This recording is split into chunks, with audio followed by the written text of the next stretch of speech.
오늘도 하나님을 예배하시는 모든 분들에게 주님의 은혜 평강이 함께 하시기를 주님의 이름으로 축원합니다. 베드로와 요한이 나면서부터 걷지 못하는 거린을 예수의 이름으로 일으키고 또 유대인들 앞에서 예수 부활을 가르쳤다는 이유로 제사장 무리들은 사도들을 구금하고 이튿날 사내들인 공회를 열어서 그들을 법정의 피고인 신분으로 소환했습니다. 이는 자신들의 기득권을 지키기 위해 십자가 못 박아버린 예수를 부활 운운하며 가르치고 전했기 때문이었습니다. 이에 사내들인 공회원들은 지금까지 여느 사람들에게 그러했던 것처럼 이들에게 위협을 가하면 당연히 예수에 대해서 더 이상 언급하지 않을 것이라고 생각했습니다. 하지만 두 사도는 오히려 담대하게 예수의 부활을 증언했으며 부활하신 예수님께서 이 병자를 낫게 하신 것이라고 담대하게 선포했습니다. 담대한 그들의 태도와 말씀에 대해 무지한 자로 여겼던 그들의 답변 내용으로 인해서 또 사내들인 공회원들은 사도들을 더 이상 비난할 수가 없게 되었습니다. 더욱이 두 사도가 부활하신 예수 그리스도가 고치셨다는 그 거린이 사내들인 공회에 함께 있음으로 말미암아 두 사도의 주장에 대해서 부인할 수도 없게 되었습니다. 할 수 없이 그들은 사도들을 잠시 밖으로 내보내고 대책에 대해서 협의를 했습니다. 그리고 71명이나 되는 사내들인 공회원들은 오랜 시간 협의를 했고 그 끝에 내린 대책은 이러했습니다. 두 사도를 위협하고 다시는 예수의 이름을 아무에게도 말하지도 전하지도 말라고 경고하는 것이었습니다. 하지만 그들의 위협 앞에 베드로와 요한은 또다시 담대하게 하나님 앞에서 너희의 말을 듣는 것이 하나님의 말씀을 듣는 것보다 옳은가 판단하라. 우리가 보고 들은 것을 말하지 않을 수 없다라고 그들에게 응대했습니다. 베드로와 요한의 이와 같은 답변은 자신들은 지금 사내들인 공회 앞에 서 있는 것이 아니라 하나님 앞에 서 있는 것을 믿고 있음을 증언한 것이고 또한 자신들의 영혼에 아무것도 할 수 없는 사람의 말을 듣는 것보다 자신의 영혼의 주권자이신 하나님의 말씀을 듣는 것이 더 옳다는 것을 확실하게 믿고 있다는 사실을 말한 것입니다. 더 나아가서 자신들이 지금까지 예수 그리스도 안에서 보고 들은 것을 말하지 않을 수 없다는 것은 그만큼 자신들이 말하는 모든 것들은 진실이라는 것을 단호하고 담대하게 선포했습니다. 그 이후에 일어난 일들에 대해서 오늘 본문 21절이 이렇게 기록하고 있습니다. 관리들이 백성들 때문에 그들을 어떻게 처벌할지 방법을 찾지 못하고 다시 위협하여 놓아주었으니 이는 모든 사람이 그 된 일을 보고 하나님께 영광을 돌림이라. 사내들인 공회의 위협과 경고 앞에서도 전혀 위축되지 아니한 채 사도들이 답변한 모든 내용들은 유대인들 중에서 최고의 지성과 권위를 지닌 사내들인 공회원들이 있음에도 불구하고 반박할 만한 아무런 말도 찾아내지 못했습니다. 또한 이 모든 과정을 지켜보고 있는 사람들이 있었기에 두 사도를 처벌할 뾰족한 방책도 찾아내지 못했습니다. 할 수 없이 그들은 무의미한지 알면서도 사도들을 위협하고 석방해 주었습니다. 본문 21절 말씀은 그들이 그렇게 한 이유에 대해서 그 된 일을 보고 모든 사람들이 하나님 앞에 영광을 돌렸기 때문이라고 증언하고 있습니다. 여기에서 모든 사람들이란 성전 미문 앞에 있는 구걸하던 거린이 베드로와 요한을 통해서 일어나 걷게 된 것을 직접 본 사람들로부터 하룻밤 사이에 부활하신 예수가 그 병든 자를 치유하셨다는 소문을 듣게 된 예루살렘에 있는 모든 사람들, 그리고 가깝게는 지금 현재 법정에 나와서 모든 것을 참관하고 있는 방청객들까지 포함하고 있습니다. 사내들인 법정 앞에서 그 수많은 사람들이 모든 재판 과정을 지켜보고 있으니 아무리 무소불위의 권력을 가진 사내들인 공회라 할지라도 그들은 함부로 판결하거나 재판을 할 수 없었으며 그 사도들을 함부로 대할 수가 없었던 것입니다. 더군다나 사내들인 공회원들은 사도들의 담대한 태도와 그리고 거침없는 답변, 그리고 그들 앞에 아무런 반박도 하지 못하는 자신들로 인해서 이미 누가 보아도 사도들에게 기세가 꺾인 모양새였기 때문에 함부로 그들은 재판을 할 수 없었던 것입니다. 또한 모든 사람들은 그 된 일을 보고 하나님 앞에 영광을 돌렸다는 것은 결국 이 모든 것은 하나님께서 하신 일이며 그러므로 하나님 앞에 그들은 영광을 돌렸던 것입니다. 하나님이 모든 것을 하신 것이라고 믿고 있었던 사람들 앞에서 하나님을 믿는 것이라면 제일로 스스로 자부하던 사내들인 공회원들은 그들 앞에 그들의 반하는 판결을 내릴 수가 없었던 겁니다. 결국 공허한 위험만 할 뿐 아무것도 하지 못한 채 사도들을 풀어줄 수밖에 없었던 겁니다. 그런데 본문 22절 말씀에서는 모든 사람들이 하나님께 영광을 돌릴 수밖에 없었던 보다 구체적인 이유를 우리에게 제시하고 있습니다. 이 표적으로 병 나은 사람은 40여세나 되었더라. 우리말 성경에는 번역이 빠져 있지만 헬라어 원문에서는 이유를 나타내는 접속사 왜냐하면이라는 단어가 포함되어 있습니다. 따라서 그 사내들인 법정에 참관하고 있었던 많은 사람들, 그리고 소문을 들은 사람들이 하나님 앞에 영광을 돌리게 된 이유는 바로 그 거린의 나이가 40여 세가 되었기 때문이라고 성경은 우리에게 말씀해 주고 있습니다.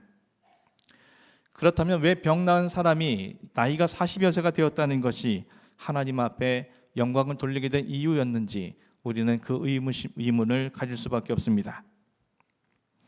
2000년 전에 로마 시대에 사람들의 평균 나이는 40세 미만이었습니다. 따라서 거린의 나이가 40여 세였다는 것은 이미 평균 나이를 넘어선 나이라는 의미입니다. 사람이 태어나서 평균 수명을 넘기기까지 걷지 못하는 장애를 가진 채 살아갔다면 그는 스스로 일어설 수 있는 확률이 거의 제로에 가까운 불가능한 일임을 의미합니다. 그런데 그가 40여 세가 된 나이에 자기들 눈앞에서 일어나 걷는 것을 확인하였습니다. 뿐만 아니라 단 한 번도 성전에 들어가 제사를 드린 적이 없던 그가 걷고 뛰면서 하나님을 찬송하는 소리를 그들은 듣게 되었습니다. 불가능한 일이라 여겨지던 일이 얼마 전 십자가에 못 박혀 죽였지만 부활했다는 소문이 들리던 예수 그리스도의 이름으로 현실 속에서 나타나게 된 겁니다. 그래서 사람들은 40여 세나 된 그의 나이를 생각하면서 이것은 오직 하나님만이 하실 수 있는 일이라고 인정할 수밖에 없었고, 그로 인해서 그들은 하나님 앞에 영광을 돌리게 된 것입니다. 그뿐만이 아니었습니다. 그보다 더 큰 이유는 40여 세나 된 그 나이에 그 거린이 하나님과 사람들 앞에서 보여주었던 담대함과 용기 때문이었습니다. 그 거린이 남을 입을 때 나이가 40여 세였다라는 것은 평균 수명이 지난 나이라는 것을 말씀드렸습니다. 이제 그에게 살 수 있는 날이 하루일 수도 있고 이틀일 수도 있고 일주일일 수도 있다는 의미입니다. 심하게 말한다면 그는 언제 죽더라도 전혀 이상할 일이 아니며 죽을 날만은 기다리고 있는 그런 사람이라는 뜻입니다. 그런데 날 때부터 걷지 못하던 사람이 평균 수명을 훌쩍 넘긴 그 나이에 어느 날 갑자기 일어서게 되었다면 얼마 남지 않은 자기 생애 동안 자신의 두 다리로 꼭 한번 가보고 싶었던 곳이 얼마나 많았겠습니까? 또 자신의 두 눈으로 직접 가서 보고 싶은 것들이 얼마나 많았겠습니까? 그가 여전히 걷지 못하던 상태였으면 몰라도 인생 말년에 갑자기 일어서게 된 이상 그 누구보다 그 어느 때보다 자기를 위해 살고 싶은 마음이 얼마나 많았겠습니까? 자기 몸이 불편해서 하지 못했던 일들을 이제부터라도 하고 싶었던 보상 심리가 왜 그의 마음속에 없었겠습니까? 그런데 그 거리는 두 사도가 재판받고 있는 법정에 들어온 것입니다. 3주 전 말씀드린 것처럼 이 거린이 법정에 들어선 것은 사도들처럼 사내들인 공회에 의해서 소환된 것이 아니었습니다. 예수 그리스도의 부활을 증언하는 두 사도의 증인이 되기 위해서 스스로 사내들인 공회의 법정에 들어온 것입니다. 이 일로 인해 자신에게 어떤 불이익이 임할지, 심지어 보잘것없는 자신의 목숨이 얼마나 위태로운지 이미 성전 문 앞에서 수많은 사람들을 통해 들어온 이야기를 통해 알고 있음에도 불구하고 그는 사내들인 법정에서 사도들과 함께 서 있는 것입니다. 그는 바로 어제 자신을 예수 그리스도의 이름으로 치유해 주었던 두 사도가 단지 예수의 부활을 언급했다는 이유만으로 제사장 무리들에게 체포당하고 구금당하는 것을 자신의 두 눈으로 똑똑히 목격했습니다. 그렇다면 이 거리는 40여 세나 되어서 겨우 새 생명을 얻은 만큼 사내들인 공회는 법정에는 얼씬도 하지 말아야 하지 않겠습니까? 이미 여러 차례 상고한 바와 같이 사내들인 공예는 자신들의 기득권을 유지하기 위해서라면 수단과 방법을 가리지 않고 말씀을 이용하여 사람들을 제거해 왔습니다. 두 사도들이 예수 부활을 가르치고 전했다는 이유만으로 사내들인 공예에 죄인으로 서게 되었다면 부활하신 예수의 이름으로 병남을 입은 자기 자신 역시 그 법정에서 무사할 리가 없습니다. 왜냐하면 사내들인 공예에서 자신들에게 불리한 증언을 할 수 있는 이 사람이 자신들에게 불리한 진술을 할 수 없도록 어떻게 해서든지 막아서려고 할 것이기 때문입니다. 그런데도 자신의 병을 낫게 해주시고 구원해 주신 예수 그리스도의 증인이 되기 위해, 두 사도의 증인이 되기 위해 자발적으로 그 법정에 출두한 것입니다. 40여 세나 된 인생의 벼랑 끝에서 겨우 새 생명을 얻은 지 하루가 채 되지 않았지만 예수 그리스도를 위해, 자신이 경험한 진리를 위해 새로 얻은 새 생명과 삶을 잃어도 좋다는 용기로 그는 그 사내들인 법정에 서게 된 것입니다. 그래서 사람들은 40여 세나 된 나이에 그 놀라운 용기를 보여준 그를 보면서 하나님께서 행하신 일이며 그로 인해서 하나님 앞에 영광을 돌리게 된 것입니다. 성전 미문 앞에 쭈그려 앉아서 사람들에게 구차한 생명을 얻기 위해 얼마나 비굴하고 비참하게 그가 그거를 해왔는지 모든 것을 알고 있었던 그들이기에 그가 보여준 용기 있는 모습은 기적과 같은 일이었을 것이고 하나님이 행하신 일이라고밖에 믿을 수가 없었기에 사람들은 하나님 앞에 영광을 돌리게 된 것이었습니다. 사랑하는 성도 여러분, 오늘 본문 속에서 모든 사람들이 나면서부터 걷지 못하는 거린이 보여준 모습을 통해서 그된 일을 보고 하나님 앞에 영광을 돌렸습니다. 그들이 하나님 앞에 영광을 돌리게 된 것은 그 거린이 보여준 용기와 변화된 그의 삶의 모습 때문이었습니다. 그렇다면 우리는 오늘 본문을 통해서 우리 스스로에게 이런 질문을 던져보아야 하지 않겠습니까? 사람들이 우리를 보면서 그 된 일을 보고 하나님 앞에 영광을 돌리고 있는가? 나의 변화된 모습을 통해서 하나님의 살아계신 모습을 그들이 확인하고 나의 변화된 모습을 통해서 하나님이 나에게 일하시고 계시다는 사실을 나타내 보이고 나의 변화된 모습을 통해서 그들이 하나님 앞에 영광을 돌리고 있는가? 감리교 신학대학교 이덕주 교수가 쓴 한국교회 처음 이야기에는 한국 초대교회에서 일어난 많은 놀라운 일들에 대해서 기록을 하고 있습니다. 그 가운데 이런 내용이 기록되어 있습니다. 여러분께 잠시 읽어드리겠습니다. 1886년 겨울 서울 정동에 있던 언더우드의 집에 낯선 손님들이 찾아왔다. 황해도 장영군 소래에서 올라온 이들이었다. 1882년 만주에서 세례를 받고 들어온 서상윤이 의주, 소래, 서울을 오가며 복음을 전하여 선교사들이 들어오기 전에 세례 지원자들이 생겼는데 이들은 선교사가 자기 마을에 내려와 세례 주기를 기다렸다. 그러나 선교사들은 정부의 눈치를 보며 선뜻 지방 전도에 나서지 못했다. 그래서 기다리다 못한 그들이 서울로 올라온 것이다. 저희에게 세례를 주십시오. 당신들이 누구인 줄 알고 세례를 줍니까? 기독교에 대해 알고 있습니까? 선교사와 소래 교인들 사이에 신앙 문답이 시작되었다. 그러나 소래 교인들은 이미 3년 넘게 성경을 읽으며 신앙생활을 해왔던 터라 선교사의 질문에 막힘이 없었다. 그래도 믿기지 않는 듯 언더우드가 의심하는 눈치를 보이자 그들은 두루마기를 벗고 돌아섰다. 등에는 하나같이 나무 십자가가 묶여 있었다. 그게 뭐요? 우리는 이미 오래전부터 복음을 전해 듣고 세례를 받기를 결심하였습니다. 서울에 선교사님이 오셨다는 소문을 듣고 기다리다 못해 올라오기로 했는데 출발하기 전에 성경을 읽다가 예수님께서 예루살렘으로 올라가시면서 제자에게 하신 말씀, 누구든지 나를 따라오려거든 자기를 부인하고 자기 십자가를 지고 나를 쫓을 것이라는 구절을 읽었습니다. 성경에서 예루살렘은 곧 서울이니 우리가 서울로 올라가면서 그냥 갈 것이 아니라 자기 십자가를 지고 나를 쫓으라는 주님의 말씀을 따르는 것이 옳다고 생각해서 각자 십자가를 만들어 지고 온 것입니다. 나무 십자가를 몸에 묻고 천리길을 걸어온 소래 교인들의 소박한 믿음에 신학교를 갓 졸업하고 나온 20대 선교사가 감동한 것은 당연했다. 강화에선 이런 일도 있었다. 1900년 강화 북부 해안 홍이마을에 종순이라는 부자 교인이 있었는데 마을에서 그의 돈을 빌려다 쓰지 않은 사람이 거의 없을 정도였다. 그런 그가 성경에서 마태복음 18장에 나오는 예수님의 비유를 읽었다.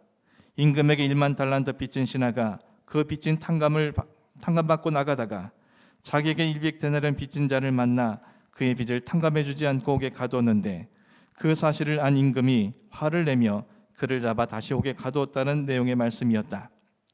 마을 부자 종순일은 이 말씀을 읽고 며칠 동안 고민하다가 주일 오후 예배를 마치고 자기에게 돈을 빌려간 마을 사람들을 집으로 불러들였다. 마을 사람들은 불안한 마음으로 그의 집에 모였다. 종순일은 자기가 읽은 마태복음 18장 21절 이하 말씀을 들려준 후 다음과 같이 선언하였다. 오늘 이 말씀에 나오는 악한 종이 바로 나외다. 내가 주님의 은혜로 죄사함을 받은 것이 1만 달란트 빚 탕감받은 것보다 더 크거늘 내가 여러분에게 돈을 빌려주고 그 돈을 받으려 하는 것이 100데나리온 빚을 탕감해 주지 못한 것보다 더 악한 짓이요 그러다 내가 천국에 가지 못할 것이 분명하니 오늘부로 여러분들에게 빌려준 돈은 없는 것으로 하겠소. 그는 빈 문새를 꺼내 모두가 보는 앞에서 불살라버렸다. 그 자리에 동석했던 교회 전도사가 증인이 되었다. 빚을 탕감받은 마을 사람들이 교인이 된 것은 당연하다. 이것으로 끝난 것이 아니다. 종순일은 내 소유를 팔아 가난한 자에게 주고 나를 따르라는 말씀을 읽고 자기 재산을 처분하여 교회에 헌납했다. 교회는 그 돈으로 가난한 자들을 위한 교회 묘지를 구입했다. 또 얼마 있다가 예수님께서 제자들을 둘씩 짝지어 각 지방과 고을을 보내셨다는 말씀을 읽고 아내와 함께 괴나리 봇짐을 메고 남쪽 길상면으로 전도행을 떠났다. 그 땅끝을 찾아다니며 전도했다. 그는 그렇게 강화, 성모, 주문, 옹진 등지에 외딴 삶을 돌며 십수초 교회를 개척하였고 평생 가난한 전도자로 생을 마쳤다. 사랑하는 성도 여러분, 선교사들도 정부의 눈치를 보느라 전도를 하지 못하는 그런 시대 상황 속에서 아직도 양인들에게 개방하지 않고 배척하는 시대 속에서 유교 전통에서 벗어나 그리스도를 믿는 것은 위험천만한 일이었습니다. 하물며 세례를 받기 위해 천리길을, 그것도 말씀을 따라 살아야겠다는 굳은 결심 속에 십자가를 등에 지고 서주를 찾은 황해도 소래교인의 교인들의 모습은 참으로 용기 있는 그리스도인의 모습이 아닙니까? 강화도의 종순일이 자신이 가진 모든 수많은 재물들을 말씀을 쫓아 살기 위해 포기할 수 있었던 것 역시 그에게 큰 용기가 있었기 때문에 가능한 일이 아니었습니까? 어떻게 이들은 이처럼 용기 있는 그리스도인이 된 것입니까? 자신들의 영혼을 구원해 주신 예수 그리스도의 크신 은혜를 경험했기 때문이며 그 예수님께 온전히 붙어 있어야만 자신에게 소망이 있다는 것을 확신했기 때문에 그는 이 모든 일을 용기 있게 변화된 모습을 사람들에게 보일 수 있었던 것입니다. 그리고 이들의 모든 용기의 원천은 바로 예수 그리스도라는 사실을 우리에게 가르쳐주고 있습니다. 사랑하는 성도 여러분, 세상 모든 사람들이 여러분을 통해 그 된 일을 보고 하나님 앞에 영광을 돌릴 수 있는 놀라운 역사가 있을 수 있기를 주님의 이름으로 간절히 축원합니다. 이를 위해서 우리 모두 용기 있는 그리스도인이 되기 위해, 그리고 그러한 삶을 통해서 우리의 변화된 모습을 사람들에게 보여주는 우리의 모든 삶이 될 수 있도록 다시금 다짐하고 결단하고 헌신할 수 있는 그런 여러분이 되기를 간절히 소망합니다. 걷지 못하던 거린이 자신을 일으켜 세워주신 주님을 위해서, 사도들을 위해서 기꺼이 용기를 내어 인생의 마지막 자리에서 얻게 된 새로운 생명과 삶임에도 불구하고 자기 자신을 위해 쓰려 하지 않고 내어놓았던 것처럼 우리의 매일의 삶이 하나님이 허락하신 새로운 생명과 삶이라는 것을 믿는다면 내 자신을 위해 쓸 것이 아니라 주님을 위해 내어놓을 수 있는 용기 있는 믿음의 사람이 되기를 간절히 소원합니다. 예수를 믿으면 어찌 될지도 모를 미지의 위험 속에 있음에도 불구하고 용기를 내어서 세례를 받고 참된 그리스도인이 되기 위해 긴 여정인 천리길을 예수의 십자가를 지고 말씀을 따라 살기 위해 용기를 내었던 소래교회 교인들처럼 세상 풍조와 같이 사는 것이 두려운 일이고 힘든 일이지만 그럼에도 불구하고 오직 예수 그리스도의 말씀을 쫓아 살기 위해 소박한 믿음의 사람이 되기를 용기 있게 결단하며, 세상 사람들은 없는 빚도 만들어 남의 것을 탈취하려는 시대 속에서 말씀대로 살기 위해 자신의 모든 재산을 내어놓았던 종순일 씨처럼 한 푼이라도 더 움켜쥐려는 욕심에서 벗어나 내 손에 쥐어진 것을 기꺼이 내어놓을 수 있는 용기를 가짐으로 여러분께서 행하는 모든 일들을 통해 사람들이 하나님의 살아계심을 인정하고 하나님이 역사하고 계심을 그들이 깨달으며 하나님 앞에 영광 돌릴 수밖에 없는 놀라운 역사가 여러분 가운데 일어날 수 있기를 주님의 이름으로 간절히 축원합니다. 온전한 그리스도인 살아가는 것은 두렵지만 염려가 되지만 불편한 일이지만 내가 주님을 생각하며 용기를 낼 때 그런 나를 통해서 역사하실 하나님을 기억하면서 오늘도 주님 앞에 세상 사람들 앞에 우리의 용기와 변화된 모습을 나타낼 수 있는 그런 여러분이 되기를 주님의 이름으로 간절히 축원합니다. 기도하겠습니다.